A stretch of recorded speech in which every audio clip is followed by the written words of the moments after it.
All right, we're going to be talking about CB radio install on these new body style Fords. This is a 2023 model. Ran into some problems with this. I've been working around on it, and I've kind of worked through some issues, so I want to talk about it a little bit. Show you what I've got set up right now. It's kind of taken apart a little bit, but I've got the Cobra 29 on the Built Right Industries dash mount, and what I'm running into here is a poor connection on the coax. This is a Wilson Mini 8 coax, and look at how tiny that center conductor is in there. It's the removable end. You have to have a removable end on this truck because there's nowhere big enough to pass a full-size connector through. So look at how tiny the center conductor is, and that's not good because it's breaking connection. It's giving me high SWR. So what we're going to do here is we've got this Driver Extreme coax cable with the removable end, and if you can see there, the center conductor is all one piece, and it's just got a pass through on the center of that PL259 cable right there, or connector, sorry. So what we're going to do, we're going to replace it. I'm going to try to figure out a little bit better way to route this. The way I've got it right now, I'm on a stake pocket mount.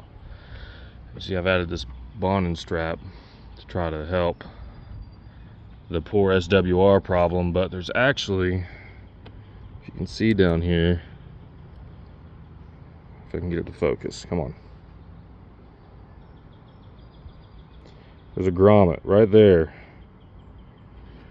If you go in here, you can fold down the seat because that's where your jack is, and you pull back this panel right here, and there's your grommet. So I'm going to try to run it through the grommet right there. It's going to be a pain because I have to get in between the bed and the cab, pull this insulation back. Might be able to stick some needle nose pliers through there or something. But what I've got right now is it's just running straight down from the mount,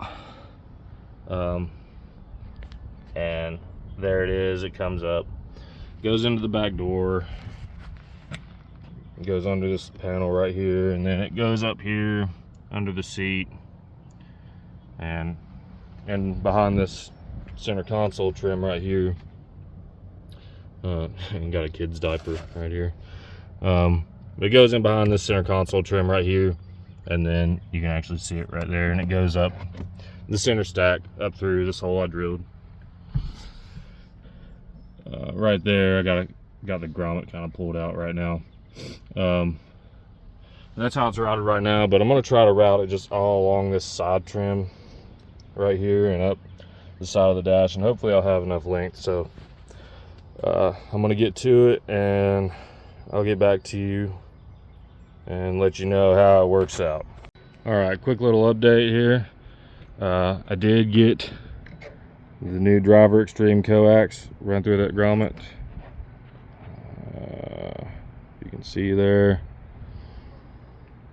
that cab insulation was already kind of pulled away, so that's not a big deal. I got this trim tool stuffed in between this bonding strap and the mount because I want to test it without the bonding strap, because if I don't need it, I don't want it. Got the coax run through the grommet and behind this trim piece here. I didn't have to pull it all the way off.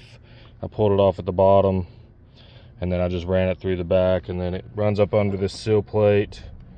I had to pull this off, ran it through there. It's in through here, runs up under this sill plate, up through this kick panel, up in this corner, and it's actually tucked in this this piece where the glove box attaches right there. There you can see it. Runs up through here, and then up. This is my power wire for my CD. Then it runs up through the top here, and there it is. But I wanted to stop here before I put the glove box in to explain how I've got the power run.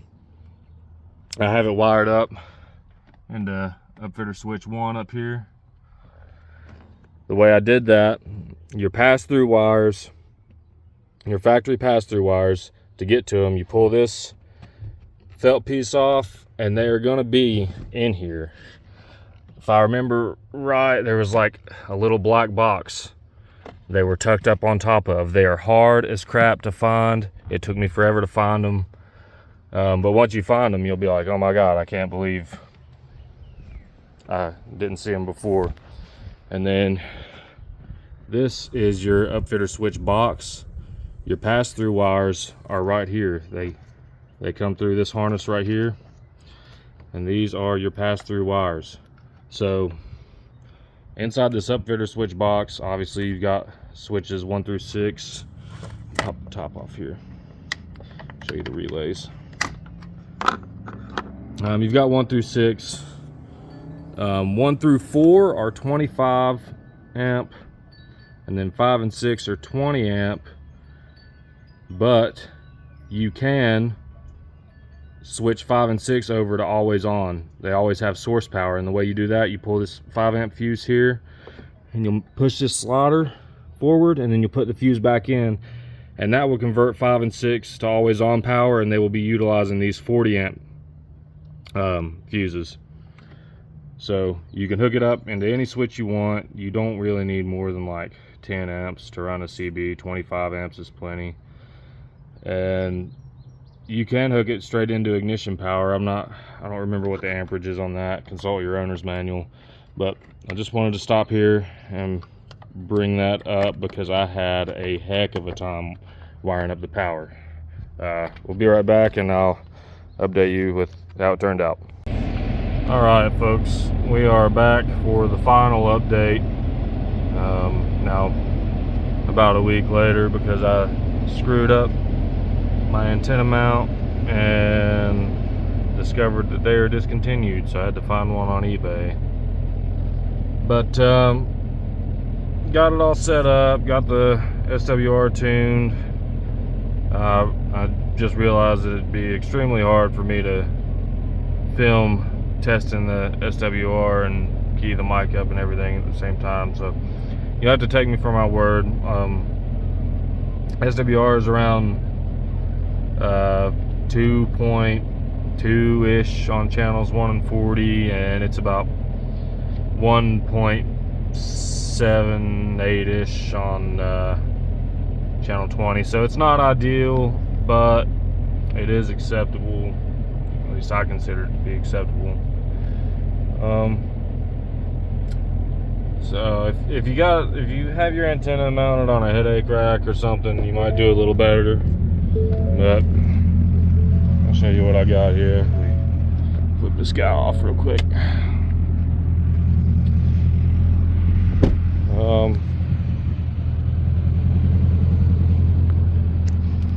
I got the 3-foot fire stick on a walk-it radio, quick disconnect. I'm not sure how I feel about this guy because it's kind of wobbly, but these mounts right here, discontinued. So if you've got one, take care of it. I found the best way to install it is to run a piece of wire through the top plate and the bottom plate and jimmy it in there and then thread the screws in. But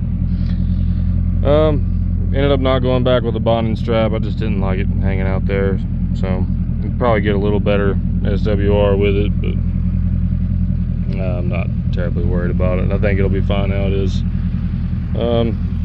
Questions, comments, concerns, put it in the comments section. If you like the video, so on and so forth. Any suggestions on what you might like to see in the future, let me know, and I'll try to accommodate. Y'all have a nice day.